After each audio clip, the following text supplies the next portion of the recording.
are going to start our 10th chapter, which is water. पानी. पानी के बारे में आज हम पढ़ेंगे कि वो क्या है, हमें क्या क्या प्रोवाइड करता है और हमारे लिए यूजफुल क्यों. चल, so सबसे पहले we are going to read about sources of water. Sources of water यानी कि water के क्या क्या sources है, कहाँ से हमको water obtain होता है. We know that the upper parts of mountains are covered with snow. आपको ये बहुत अच्छे से पता है कि जो mountains है, पहाड़ है, उनका जो ऊपर वाला पोर्शन होता है वो स्नो से, बर्फ से बहुत अच्छे से कवर्ड है. During summer the snow on the mountains melts and changes into water. Summer के टाइम पे यानी कि आपकी जो गर्मियों का सीजन होता है उस टाइम पे क्या होता है कि ये जो माउंटेन्स पे जो बर्फ है, स्नो है, ये सारी मेल्ट हो जाती है और मेल्ट होने के बाद ये वाटर में कन्वर्ट होके सारी इस तरीके से फ्लो करके कहाँ आ जाती है, प्लेन्स वाले पोर्शन में आ जाती है. This water comes down in the form of reverse and stream. और फिर ये सारा जो मेल्टेड स्नो है in the form of water, ये आपका फ्लो करके रिवर्स की फॉर्म में, स्ट्रीम्स की फॉर्म में नीचे आ जाता है. Some water goes into the soil. कुछ ऐसा वाटर होता है जो आपके सॉइल के, मिट्टी के अंदर चला जाता है.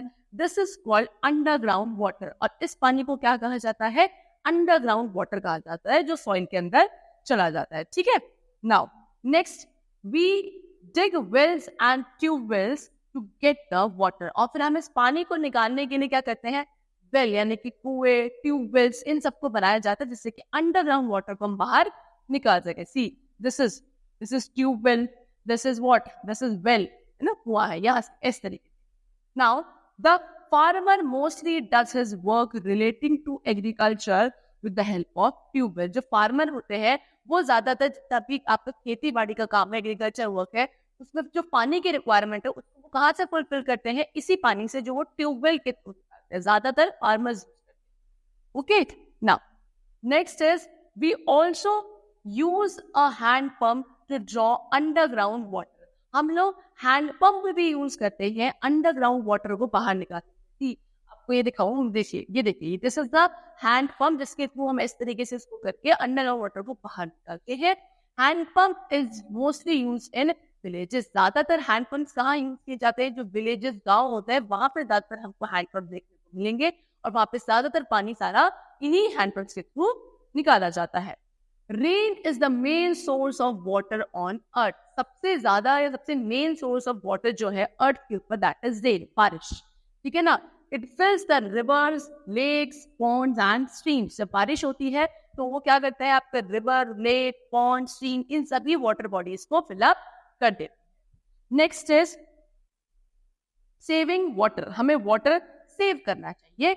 When it rains, we must collect rain water in buckets, tanks and drums. जब बारिश होती है तो हमको सारा वाटर सेव करना चाहिए, बकेट्स में, बाल्टियों में, या आपके टैंक्स बनवाने चाहिए, वाटर टैंक्स, उसमें ज्यादा पानी आपका स्टोर हो जाए. ठीक है ना.